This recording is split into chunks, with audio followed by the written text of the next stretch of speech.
Swayam Prabha. Digital India. Educated India.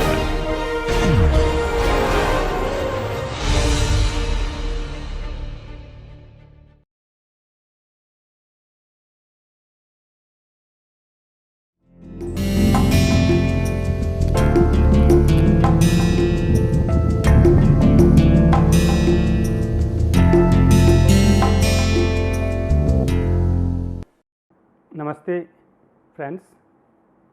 If you recall, in our previous lecture we ended with pointing towards history in vernacular coming out in 19th century, and I merely mentioned Bengali corpus by pointing out Bankim Chandra.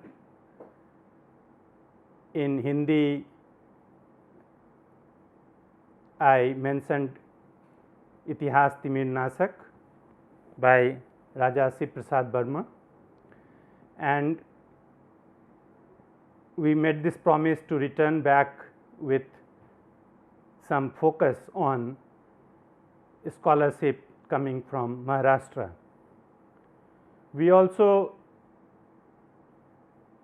mentioned history of Maharashtra, Marathas by Grant Duff, and it is interesting to point out that Grant Duff has used a great deal of, he paid a great deal of attention to local vernacular sources like Bhakhars. Maharashtra is a very interesting example, as even in the everyday life of the region, the state, even in our contemporary times, we can very easily observe a palpable engagement with history in terms of investment in heritage, in terms of the icons and other resources which physical landscape demonstrate there. And a great deal of this engagement with past goes back to the period that we are discussing today, or even last time we talked about 19th century. I just mentioned that Grant Duff has paid a great deal of attention to local sources, and a prominent local source was Bakhar. It is a prose historical narrative widely produced in 18th century Maharashtra. These are narrative accounts of families, events, or lives of prominent figures. These are descriptive in nature and also engages with causes and outcomes of important events. However, the first generation of Western educated Marathis, they clearly distanced themselves from using Bhakhar as important source to reconstruct history of Marathas. Bal Gangadhar, when we talk about first generation of Western educated Marathis paying attention to history, Bal Gangadhar Shastri Jambekar comes quite naturally, and he wrote history, he perceived history as Itihas Britanta. For this generation, history was a subject essential to the advancement of the mankind, along with other sciences such as logic, mathematics, grammar, ethics, etc. They distanced themselves from Bakhars, and they also subscribed to colonial mindset when they decried lack of historical tradition in India. Another key figure is Gopal Hari Deshmukh, also known as Lok Hitwadi, and his time period is 1823 to 1892, almost stretching the entire 19th century. He adopted a unique way of combining anecdotes, information related to customs, festivals, physical landscape and legends from both English and other Indian sources when he wrote Aitihasik Goshti. One can roughly translate this as historical stories. Lok Hitwadi also pondered over the causes of decline of Maratha power in Satpatre or 100 letters published in the journal Prabhakar in 1840. Among others, noteworthy names when we talk about production of history from Maharashtra in 19th century are Moroba Kanhoba Vijayakar, who wrote Ghasiram Kotwal, a historical tale in 1864. Same year, Shankar Tatya Pharke wrote Sindesachi Itihas, History of Sinde Kingdom. And in the same year again, Vishnu Bhatt Godse came up with Maja Prabhas अथवा 1800 sorry, एक minute time थोड़ा. In the same year 1864, Vishnu Bhatt Godse came up with his travelogue named Maja Prabhas अथवा 1857 Bandachi Hakikat, My Travels or an Account of 1857 Rebellion. And this is a travelogue. He travelled from his village located in Deccan in Maharashtra to north and central provinces in India. He also witnessed the decline of Jhansi and other events in 1857. And in that sense, it is a unique account of 1857.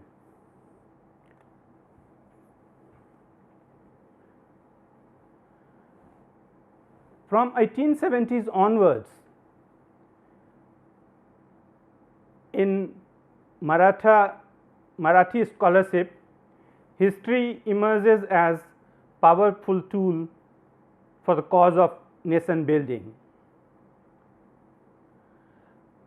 For example, Neelkant Janardhan Kirtane, one of the first graduates from Bombay University, criticized Grant Duff's history in his essay which he read before the Students' Literary and Scientific Society in 1867.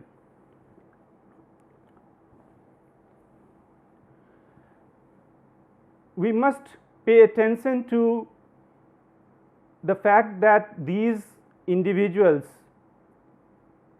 are also working in a wider context in which there were institutional efforts were directed to history or Indology. Bombay branch of Royal Asiatic Society came up, Deccan College came up at Pune to majorly focus on Indology and recovery or collection of Sanskrit manuscripts. And in that context,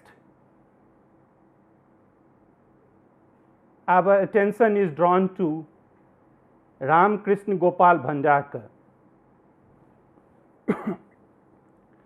He was born in 1837 and died in 1925, a professor of Sanskrit at Elphinstone College and Deccan College, and also later he became Vice Chancellor of Bombay University in 1892. He wrote extensively and engaged with themes, wide ranging themes ranging from Vaishnavism, Saivism, minor religious systems. The books include A Peep into Early Indian History, a short sketch of the history of Deccan, and so on and so forth. He spearheaded search for Sanskrit manuscripts in Deccan, and his voluminous reports are quite useful sources, and these are on the material with critical philological analysis and empiricism on the collected materials that he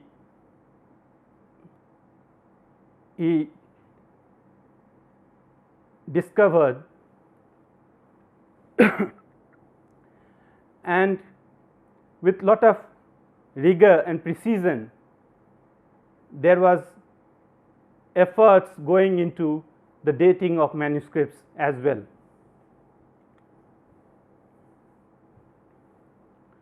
Some of the key postulates in Bhandarkar's research were clearly espousal of objectivity and search for truth in the fashion of Rankian positivism. His conceptualization of history was as a discipline which should be an unbiased, it should be chronological narrative of facts accessible through a righteous methods. And in this regard, his 1888 lecture on the critical comparative and historical method of inquiry is quite significant. He also made sharp distinction between history and literature, and unfortunately this sharp distinction led him to reiterate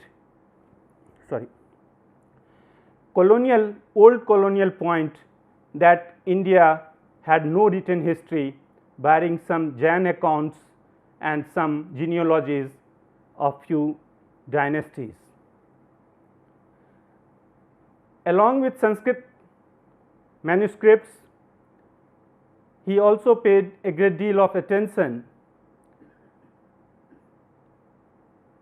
towards the collection of gold, silver and copper coins, for rock and metallic inscriptions, and collection of accounts of foreign travelers. All these, needlessly to point out, are invaluable sources for the reconstruction of a region.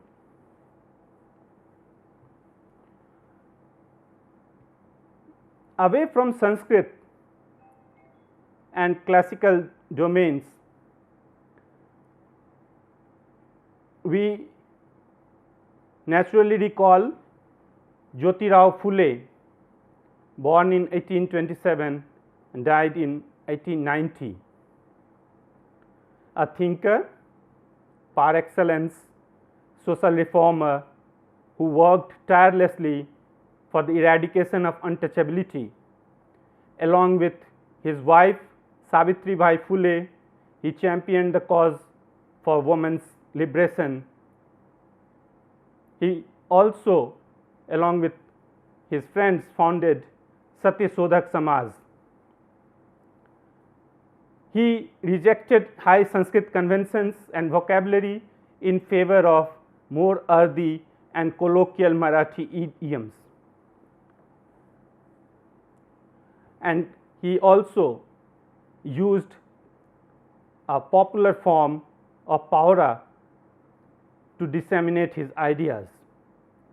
In 1873, he came up with Gulamgiri, which offers an alternate account of Maratha past.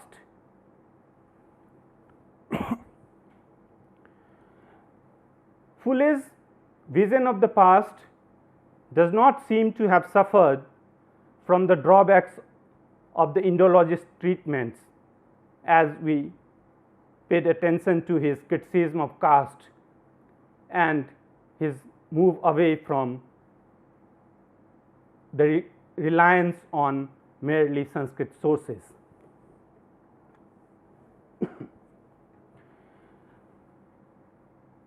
Now, from Phule we move to another crucial figure, Vishnu Shastri Chiplunkar, 1850 to 1882, a very brief period, very brief life, but a prolific writer in Marathi, known for his prose and his famous contributions. Major intervention is in the form of Nibandhamala or garland of essays, which he started publishing from 1874 onwards. He is also quite important for concepts and practices of history on which he reflected. He rejects foreign interpretations, sets out to write his own history as expression of affinity and closeness with a culture that can be properly written only by its own people.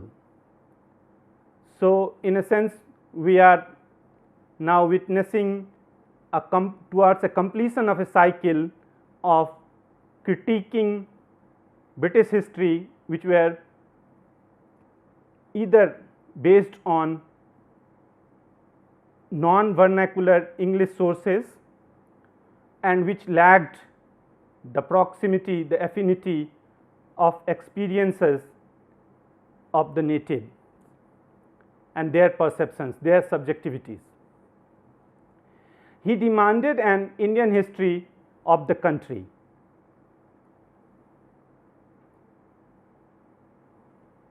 He emphasized the concept of pride and went back to associate pride with Des, a multi-layered concept which did not merely mean territory, and it also in a sense was an attempt to embed his history in the local spatial dynamics, which obviously included elements of culture and nativism. Chiplunkar is also credited with propounding a genre or a style of writing called Chiplunkarwala. This is the core feature of this format is hard hitting non-fictional prose. His journal Kavyatihas Sangrah, which he started in 1878 with his three friends Kasinath Sane, Janardhan Modak and Shankar Shaligram. This journal published several Bakhars. So, there were definitely attempts to recover the local perspectives, local accounts, regional history.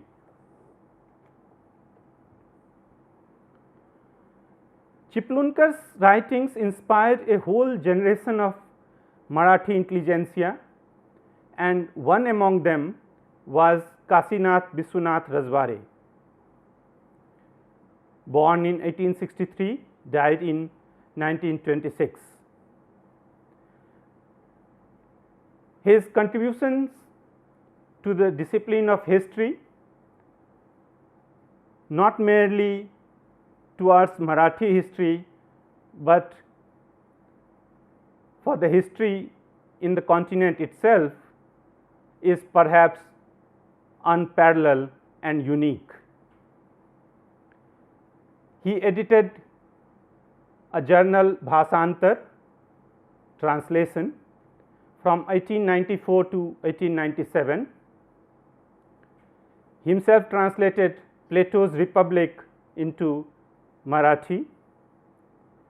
He came up with 22 volumes of Marathyanच्या इतिहासची साधनेन.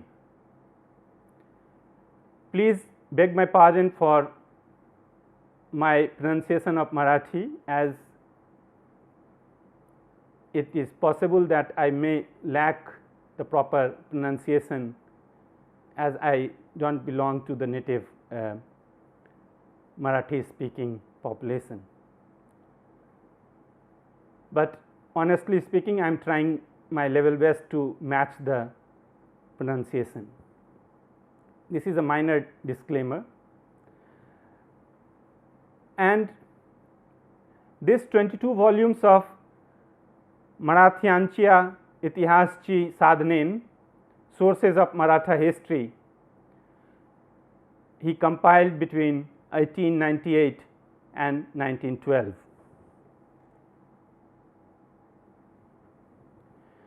This is a collection of and annotation and publication. These volumes, his corpus, includes collection, annotation, and publication of thousands of documents from pre-colonial centuries. His collected works include 13 volumes on the theory, nature, and practice of history. Again, he is not merely collecting the sources, but also with a great deal of rigor and perception, he is interpreting and showing a method for the future generation of historians. And these 13 volumes provide a modern philosophical basis and method for the Marathi historical scholarship. Reflecting on Rajware's contribution as a historian, modern contemporary historian Prachi Deshpande, in her monograph titled Creative Past, says that Rajware was interested in history as a philosophical principle and as a universal approach he deployed towards understanding human behavior. To him, the creative evocation or the literal conjuring of the past was therefore less important than an overarching framework within which to analyze the evolution and progress of human society. Rajware also published Modi handwritten documents in Balbodh prints, and this made them easily accessible to a wide community of readers and scholars. His preparation of jantris or historical calendars His Modak Jantri enabled cross-checking updates easily possible between the Sakka, Arabic and Christian dating systems. The Jantri made it easier for the researchers to use the Maratha archive comparatively quite easy manner. In 1910, he established Bharati Itihas Sanshodhak Mandal in Pune. The anecdotes related to his efforts towards preservation of past knowledge for the collection of these documents and invaluable sources of Marathi history make a legend worth narrating in itself. However, that is beyond the scope of our lecture, obviously. So far I have tried to give a kind of survey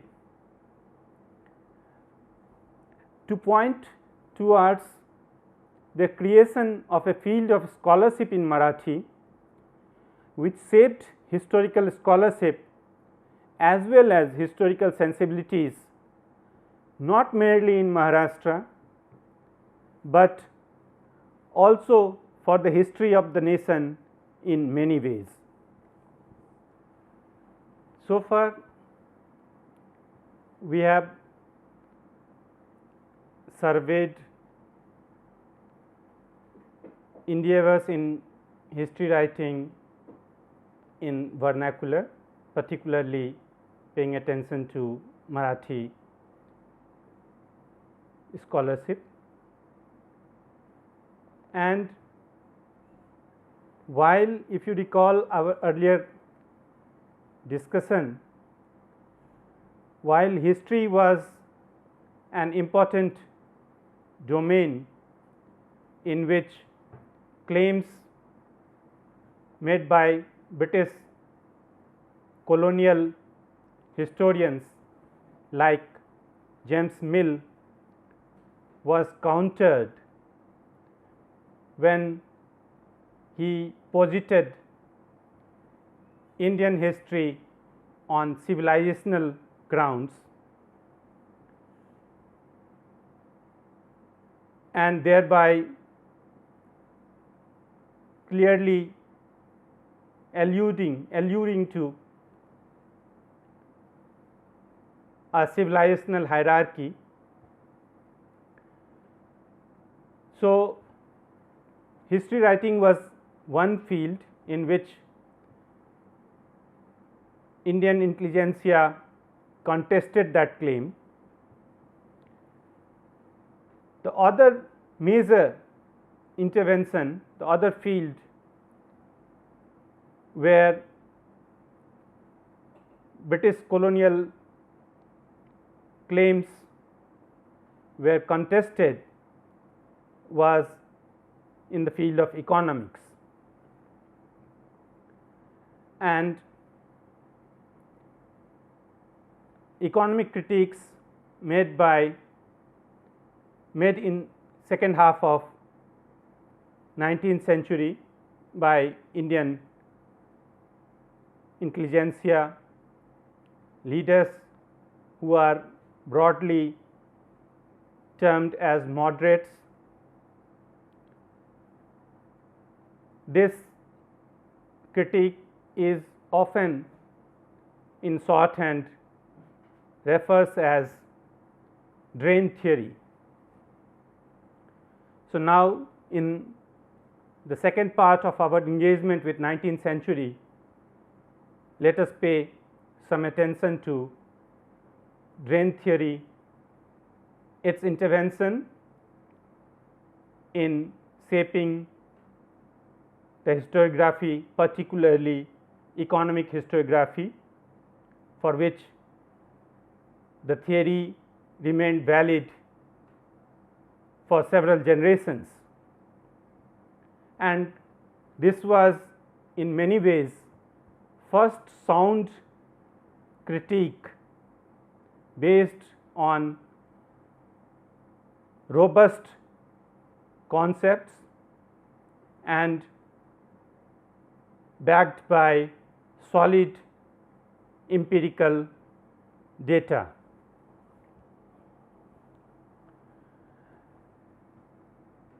Before we come down to drain theory, it would be helpful to mention few names associated with economic critique of British imperialism in the last couple of decades of 19th century. And we are in particular talking about grand old man of Indian politics, Dadabhai Naoroji. His book The Poverty and Un-British Rule in India, which came up in 1895, Mahadev Govind Ranade, his essays on Indian economics, which came up in 1896, Ramesh Chandra Dutt, his Economic History of India in 2 volumes in 1902, Subramanya Iyer, Some Economic Aspects of British Rule in India, which came up in 1903, and many more.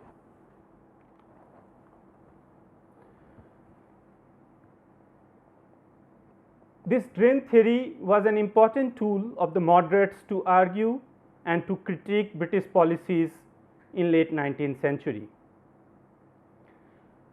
And we need to place this theory in the wider context of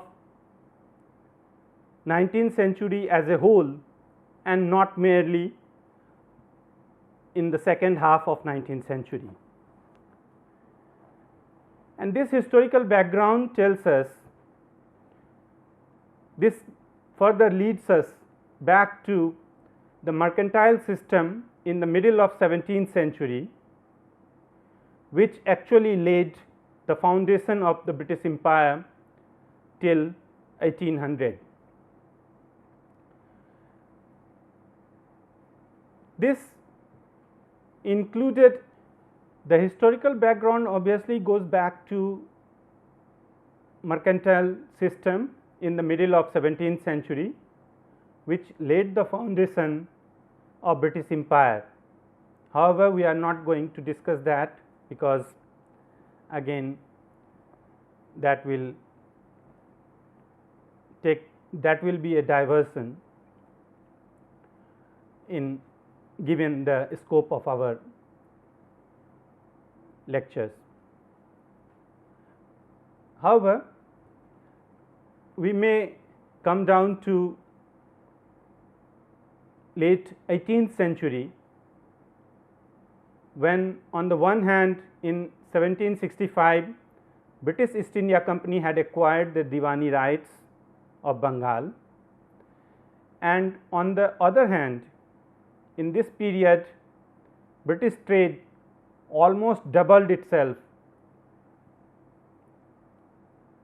during the first 80 years of 18th century.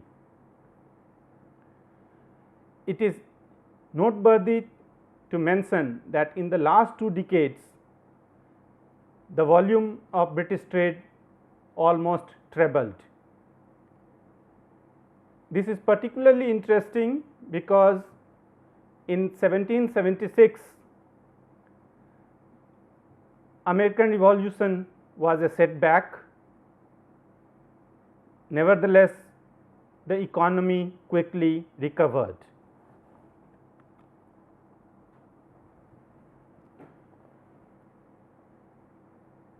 Here, and particularly for our period, we need to bear in mind that there was a clear distinction between white men's settlement, and by that I mean Canada, America, Australia, these kind of British settlements, and British attitude towards India. In case of India, the broader contours which were dictating British efforts were influenced by missionary concerns and a broader ideological frame which we talked about earlier and which is known as white man's burden. And this is precisely at this point Indian intellectuals like Raja Ram Mohan Roy pleaded for non-discrimination between India and other dependent countries. He was pleading particularly to develop a relationship based on trust between the mother country and the colony.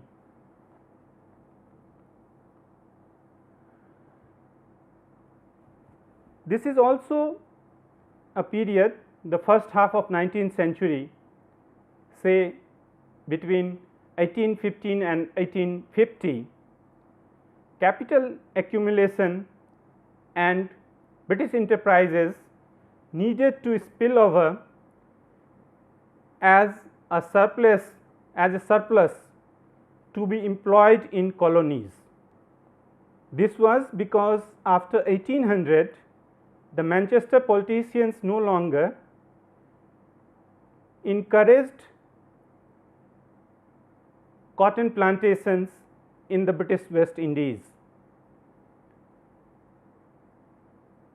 The British industry, particularly textile industry, needed to open up cheap sources of cotton outside the empire, as the empire was unable to meet the growing demand for cotton. What was true about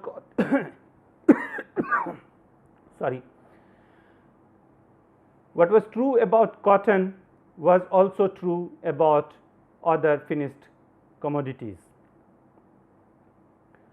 As I just mentioned, Raja Ram Mohan Roy and others apparently wished to exploit this new climate of ideas,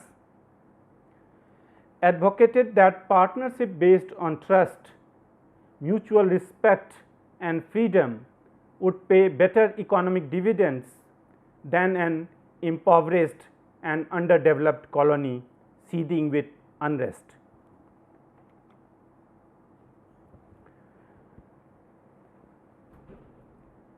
In this scenario of the first half of 19th century, we witness development of colonies as markets as well as sources of raw materials, and both these were crucial for British industrial development and capital accumulation. Thus, the scenario was a setting for a new dimension of imperialism, a combination of imperialism with the policy of laissez-faire or free trade, and these two, the policy of laissez-faire and imperialism, these two coming together can be termed as, or has been termed by scholars as, a phase of liberal imperialism.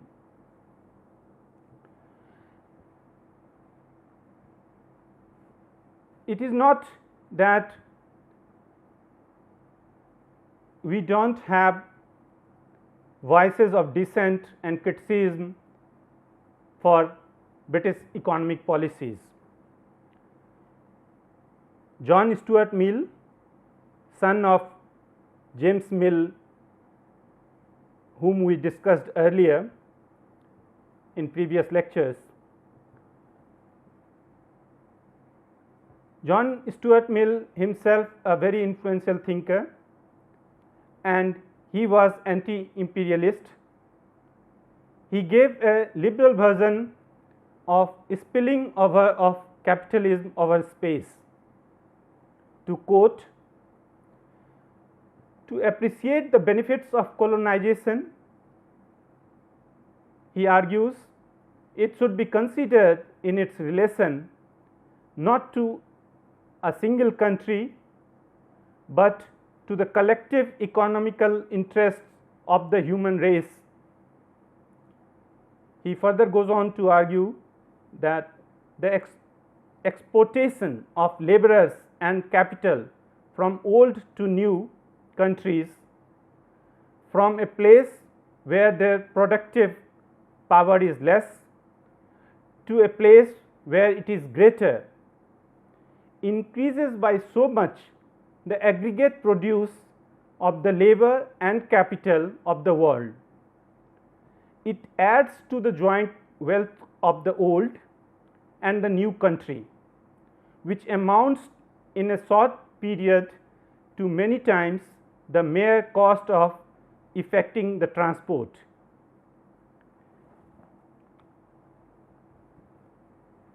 It is interesting that same John Stuart Mill, who has criticized the various aspects and which we will come a little later, here in this quotation that I just narrated is advocating for a kind of world economy system, a type of colonialism for its beneficent role. This is a beneficent type of colonialism, one can say. This is the period where we know Britain ruled the waves. It became world's workshop, and in that context John Stuart Mill was arguing that British capital could play a beneficent role to the advantage of both the capital exporting country and the capital importing underdeveloped countries. However, he was also unsparing in his criticism of the exploitation involved in the unfavorable terms of the trade of colonies like India. And this criticism endeared him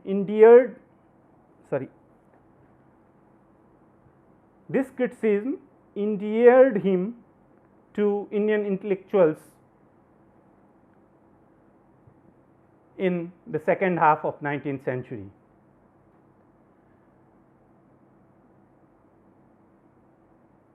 The core point is that Britain's industrial dominance was an unquestioned fact. She produced perhaps 2/3 of world's coal, half of its iron, 5/7 of its small supply of steel, about half of such cotton cloth as was produced on a commercial scale, and 40% of world's hardware. While the flow of British capital, skill and enterprise, and above all British migrants laid the foundation of modern economic development in the white men's settlements like Canada, Australia, America, in the tropical countries such as India, the process of modernization was long delayed.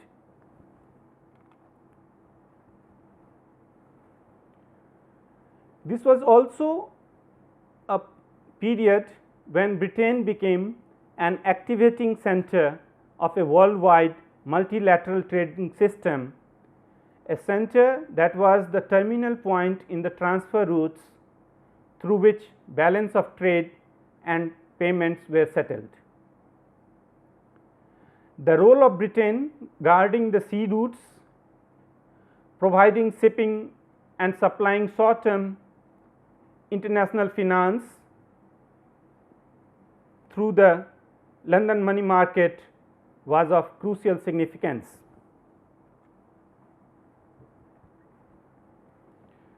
Here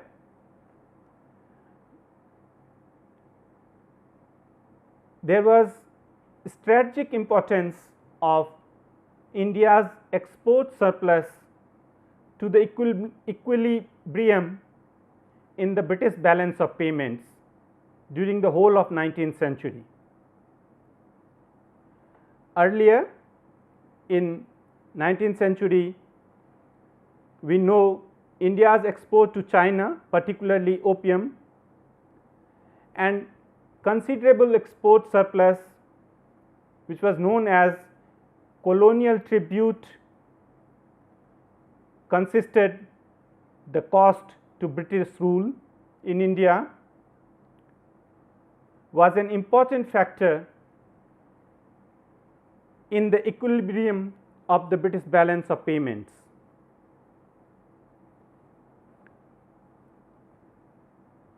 However, by 1757, after the Battle of Plassey, British East India Company gradually emerged as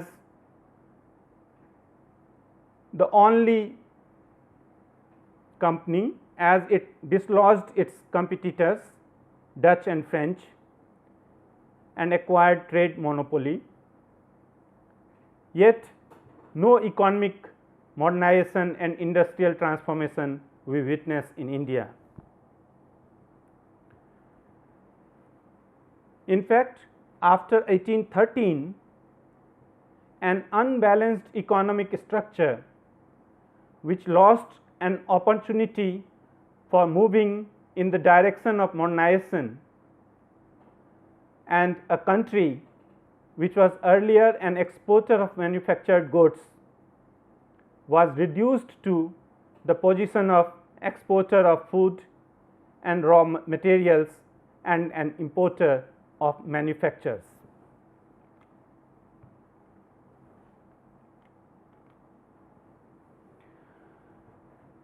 Moving on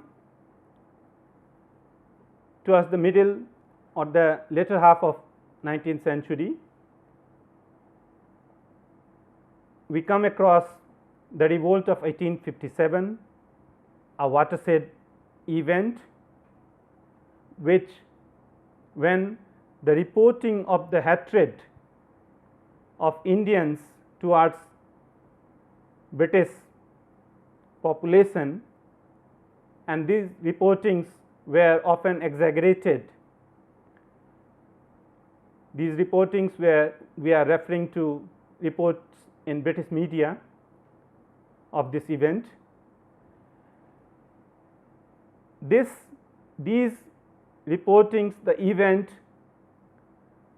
further accelerated racial animosity. After 1857, the British ruling elites, irrespective of their party affiliations, came to conclusion that India must be held down by force.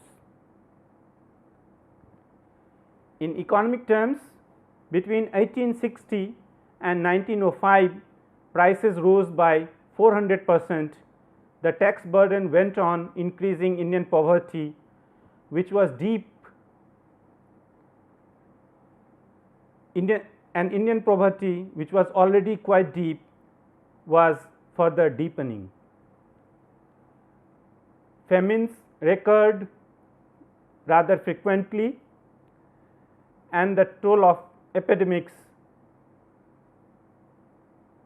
was quite decimating. and it is in this scenario Indian intellectuals like Dadabhai Naoroji began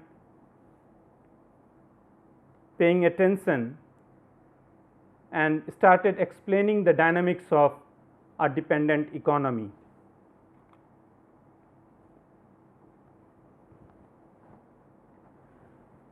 This was also 19th century was also a period when India witnessed deindustrialization.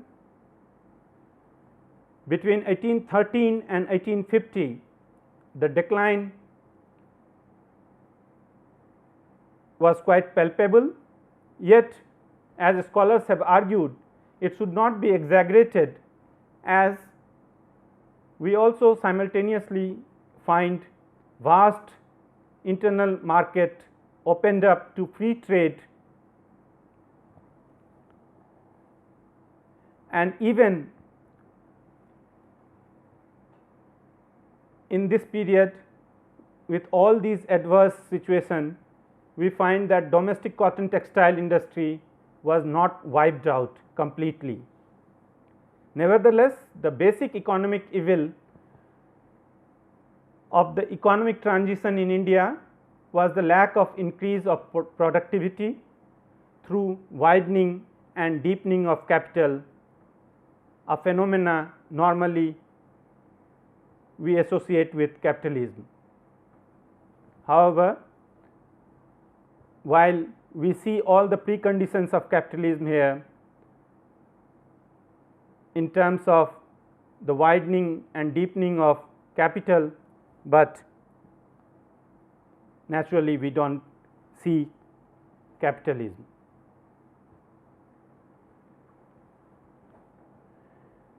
And after paying attention to this background, let us come to focus on Dadabhai Naoroji. He was a professor of mathematics and natural philosophy in Elphinstone College, Bombay, now Mumbai. He was earlier a successful trader, and he diligently compiled an analysis of statistics, paid attention to political economy reports,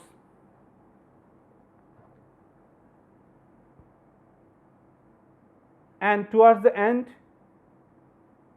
he became a saintly figure inspiring young generations.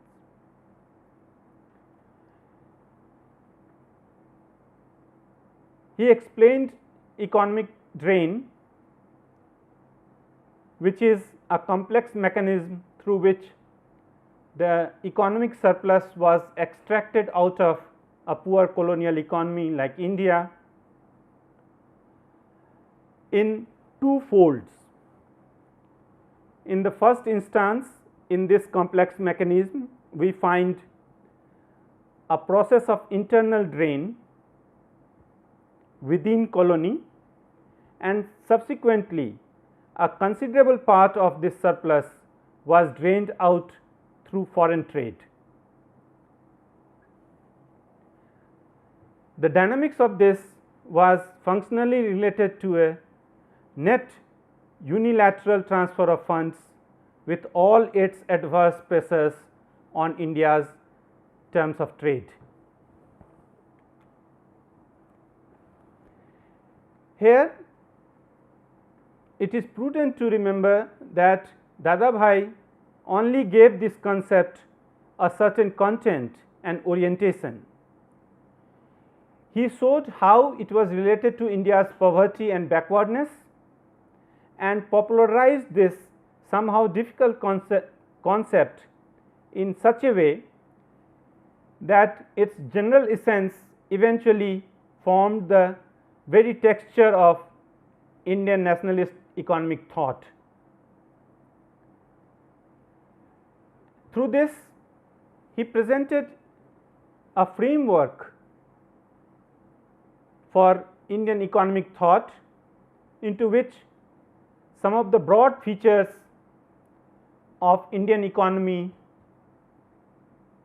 by default fell into place to form a coherent whole.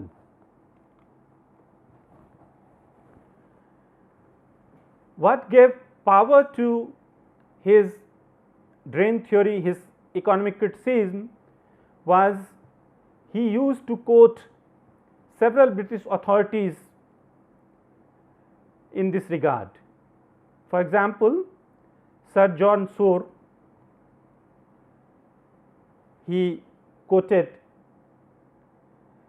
and Sir John Soar noticed that from 1765 onwards, the surplus of revenue over expenditure under a system that combined government with trading was spent on the purchase of Indian manufactures and which was exported abroad to remit to England the surplus. Another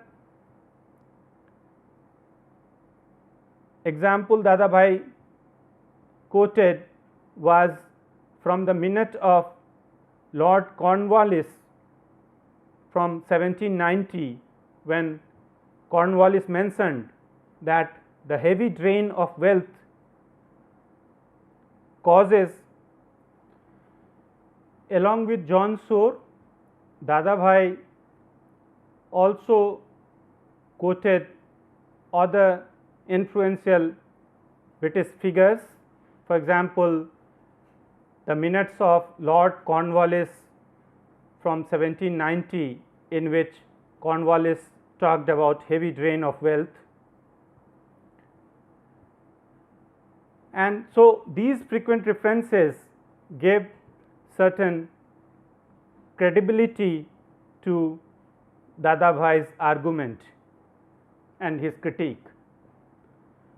We also know that as early as 1830s, Ram Mohan Roy had also extensively quoted British authorities, identified the items in the balance of trade. He also estimated the salaries and allowances of British officers in the civil establishments to give an idea of the savings remitted abroad and not spent or invested in India. So, basically Dadabhai was not the only person talking about drain. The references to drain was scattered across 19th century landscape. However, for the first time, Nauroji pointed or brought together these, mobilized these facts to argue that the nature of British rule is quite un-British in essence. And by this, he declared that a truly British course can and will certainly be vastly beneficent both to Britain and to India. He complained that the colonial government fails to fulfill its historic mission as the bearer of liberal and modern institutions and values in India.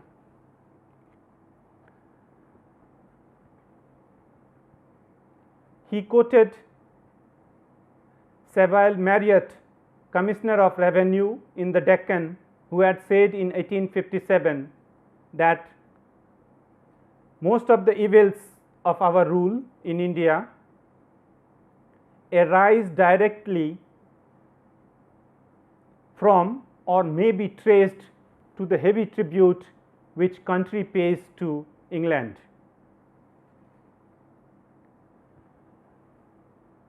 So, in this way we find that Dadabhai compiled two series of data.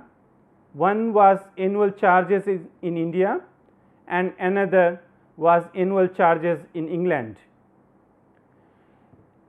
He assumed that 1/10 of the Indian charges from 1787-88 to 1828-29 consisted of items that involved an element of drain.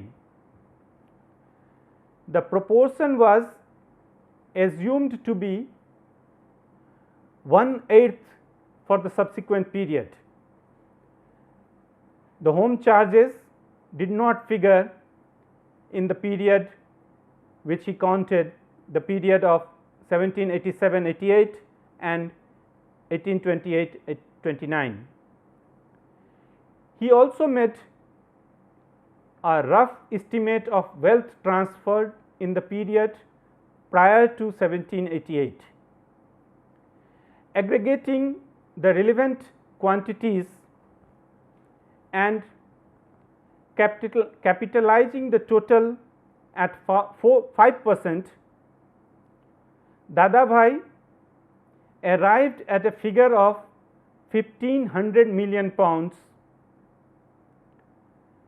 He then checked this figure with the probable magnitude derived from the trade returns for 1814 to 1865, taking into account the exports, the imports and the bullion movements.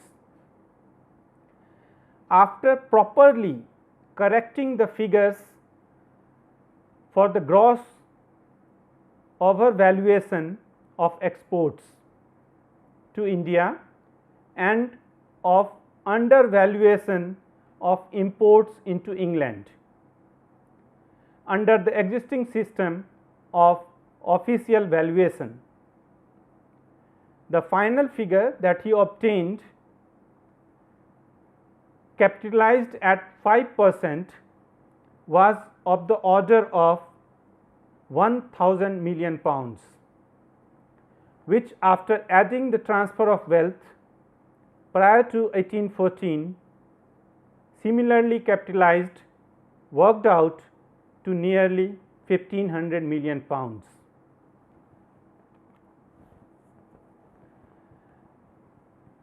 I gave this long and detailed estimation to acquaint you with certain statistical facts. However, what was important was not the account, but the theoretical basis of this estimation.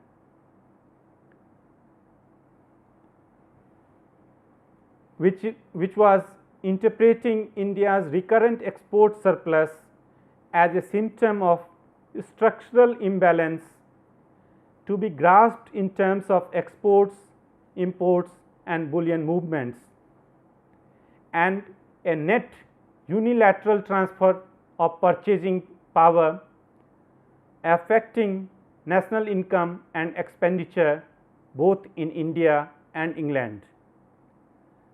Domestic consumption plus investment, which the transferred purchasing power represented, was an addition in the case of England and a subtraction, or rather a squeezing of or drain in the case of India.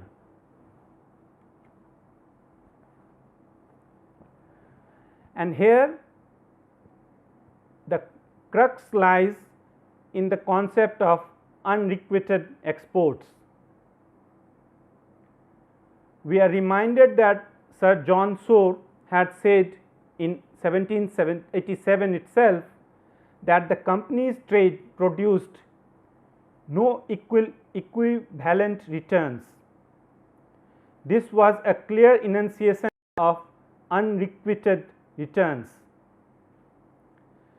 Dadabhai came to the conclusion that for over a century, India's export trade had continued to show a large element of unrequited exports, and it is important to note that the role of foreign capital in India was hardly benefiting Indian economy, and here again we find India unlike that of Australia, Canada and United States. Even the railway development was merely in areas and was in a nature only to further accelerate the drain and not to help develop Indian economy. And in the context of railway, interestingly, earlier in 1831 itself, Karl Marx had observed that what the British take from them, Indians, by them he means Indians, what British take from Indians without any equivalent return and quite apart from what they appropriate to themselves annually within India,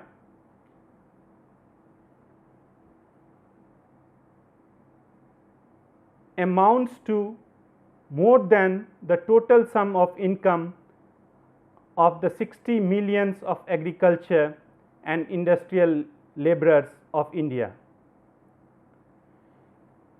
India alone had to pay 5 million pounds in tribute for good government, interest and dividends on British capital, etc., not counting the sums sent home annually by officials as savings from their salaries or by English merchants as part of their profits to be invested in England.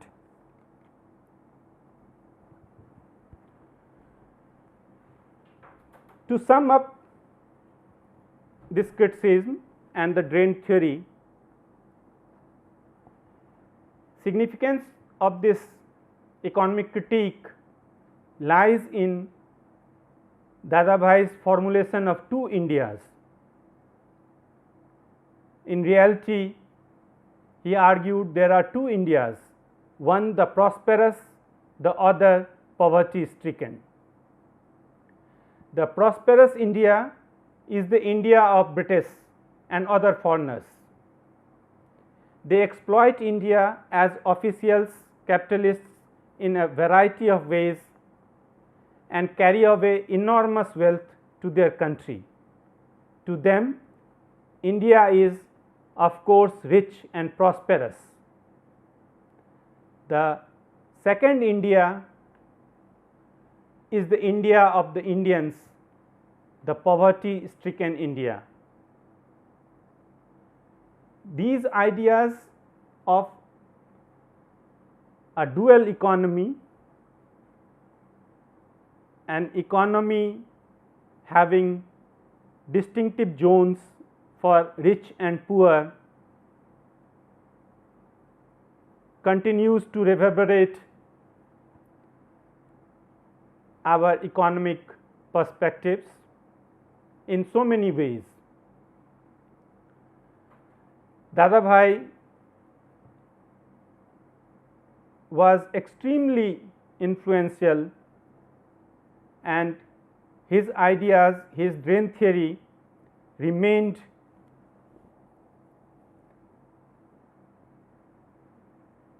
a source. It provided a perspective for nationalist attack on colonial state across the colonial period in one or another manner. So, we have witnessed that in the course of 19th century, while on the one hand we come across the pioneering British efforts in the field of history writing, as we talked about James Mill's History of India. Subsequently, we also saw that this terrain was not homogeneous, not monolithic, not free from criticism and contestations, and there were various layers. Criticisms came from other British colonial administrators themselves, also quite vociferously and at different terrains from native intellectuals when we talked about vernacular history projects in the context of Maharashtra. And thirdly, we talked about the economic criticism in the form of drain theory, which was the major plank for moderates' attack on British colonialism. At both these terrains, in the form of history writing and in terms of economic criticism, we find that these have very long influences, and the trajectories, the debates were keenly followed, and these echoed many times, be it in the form of economic historiography of colonial period, or the debates on